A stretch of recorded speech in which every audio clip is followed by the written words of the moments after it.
Okay, here's our audience. Say hello to the audience. Greet the audience. Very good. Okay. He did not just do that. Well, that's a perfect introduction about bullying. Step forward, sweetie. Go. We've all heard the news stories. Stories about the young Irish immigrant girl who was teased, called names, and insulted so much that she went home and hung herself. Stories about the young boy who got into an argument with his friends about over a game, so they doused him gasoline and started him on fire. Stories about the teenager who received a text message he was offended by, so he found the girl that sent it and beat her into a coma. These are all very extreme examples. These things do not happen every day, but they all start with one simple act, the act of bullying. There are many kinds of bullying. Just about everyone has either done something mean to another person, been the victim, or have witnessed bullying. Bullying happens when someone hurts or scares another person on purpose, and the person being bullied is either too afraid, too little, too different, or too nice. Good. Too nice, too. To be able to defend themselves. Usually bullying happens over and over. The old school version of bullying that we see in the movies, typically a huge kid, twice the size of everyone else, and is super mean. He has some followers to help him terrorize the nice kids. But today, a bully can be any kid, and the kid being bullied might just be someone you'd never expect to be bullied. Bullying has become a huge problem. According to the national website, bullyingstatistics.org, over 77% of high school students say they have been bullied. 55% say it's physical, like punching, slapping, shoving, or worse. In elementary schools, the numbers are also bad, with 40% saying they have stayed home from school because of being bullied. Many experts refer to bullying as peer victimization. Whatever you call it, the U.S. Department of Education states it's one of the biggest problems facing our schools today. Bullying isn't just physical. It can be emotional. There isn't a person in this room who has not felt the hurt and sadness of being left out of a group, ostracized, or teased. At one time or another, we are all that person, and is different.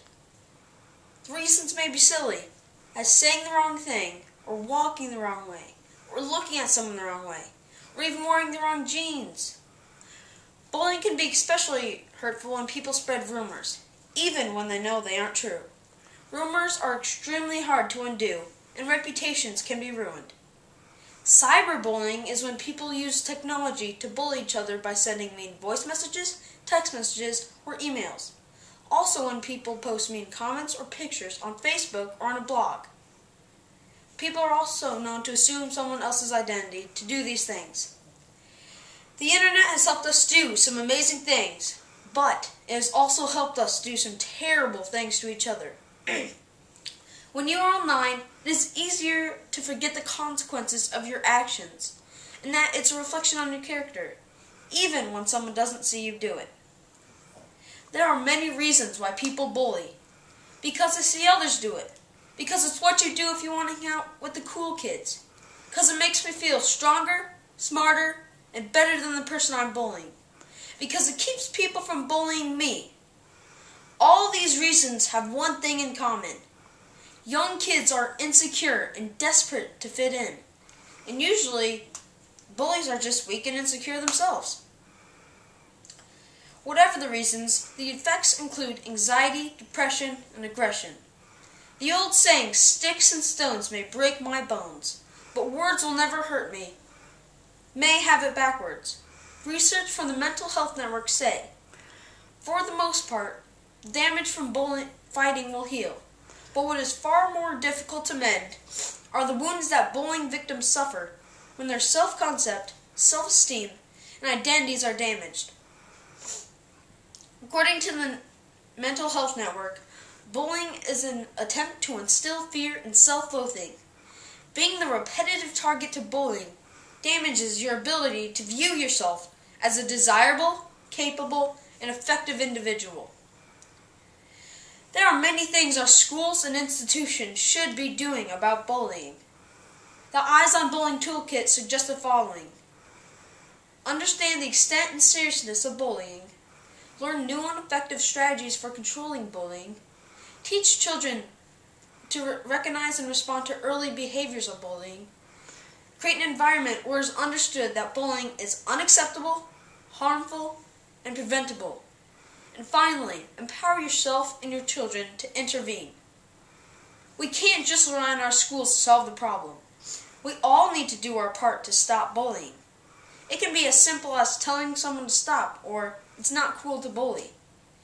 Edmund Burke once said, "Evil prevails when good people do nothing." Well, it's everyone's responsibility to stop bullying. If we don't, the consequences can be terrible. Let's not forget the lessons of our past. Remember, it was Adolf Hitler who started off writing hateful things about Jewish people. When he became a leader, he exterminated millions of innocent civilians. Do not forget the 100 days in 1994. It was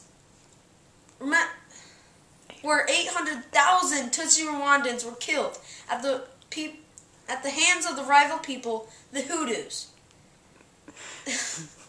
And finally, when the day comes that you have to make the decision about what to do about bullying, do not forget the words of Martin Luther King Jr. The time is always right to do the right thing. Yay! What's the audience think? Oh, they're sleeping. Audience, clap, clap, clap, clap, clap. Clap, clap, clap, clap, clap. Yay!